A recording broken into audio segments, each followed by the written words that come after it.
आमच्याकडे फंड नाही, आमच्याकडे नाही, आमच्या दोन भगिनी बसलेल्या आहेत, विचारा काय काय त्यांचा विकास काम झालेला आहे काय, आणि आमचे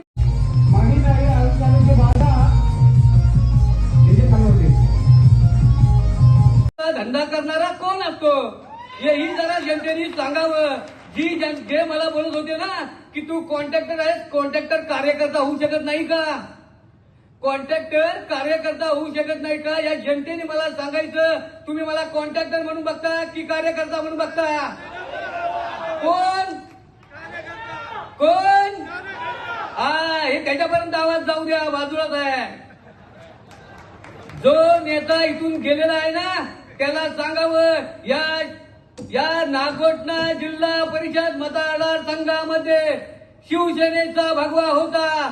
दादा तुम्हालाही सांगतो, या शिवसेनेचा भगवा होता, शिवसेनेचा भगवा होता, शिवसेनेचाच भगवा राहील एवढे बोलतो. कारण त्यांना आम्ही दाखवण्यासाठी उतरलो आहे एक कॉन्ट्रॅक्टर काय असतो आणि कार्यकर्ता काय असतो. कारण आम्ही कॉन्ट्रॅक्टरचं काम करताना आम्ही बाळासाहेब ठाकरे यांचं 80% समाजकारण आणि 20% राजकारण हे बाळासाहेबांची शिकवण आम्हाला आहे. कारण साहेब आम्ही जन्माला आलो ना तेव्हापासून आम्ही शिवसैनिक म्हणून जगतो आणि हे आम्हाला प्रश्न विचारतात तुम्ही कार्यकर्ता आहेत की कॉन्ट्रॅक्टर आहे, यांनी नाही शिकवायचं आम्हाला.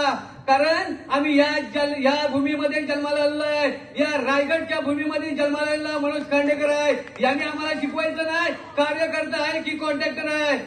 मी या जनतेला सांगतो, आज सुमितदादा कातेच्या रूपानं आपल्याला या रायगड जिल्हा परिषद मध्ये शिवसेनेचा भगवा फडकवायचा आहे. कारण मित्रांनो सुमितदादा काते हा कुठे गुजरातला जाऊन राहणारा नाही आहे, तर नागोठण्यामध्ये आपल्या गावामध्ये राहणार आहे. कारण निवडून दिल्यानंतर पळणारे नेते 5 वर्ष नाही गेले 7 वर्ष बाहेर राहतात. कधी भेटतात का कोणाला? भेटतात का? कोणाच्या दुःखामध्ये सहभागी होतात का? मग दुःखामध्ये सहभागी होणारा नेता पाहिजे की पळणारा नेता पाहिजे? दुःखामध्ये सहभागी होणारा नेता पाहिजे. मग येत्या 7 तारखेला कुठलं धनुष्यबाण दाबायचं की काय करायचं? धनुष्यबाण दाबायचं की काटे बंद करायचं? आता ही वेळ आलेली आहे आपल्याकडे. जो गेलाय ना साहेब, तुम्हाला एक सांगतो, जाता जाता माशे बोलून गेले की माझी कॅच पकडली. जो खेळाडूची कॅच पकडली जाते ना तो खेळाडू मैदानातून बाद होतो की मैदानात राहतो?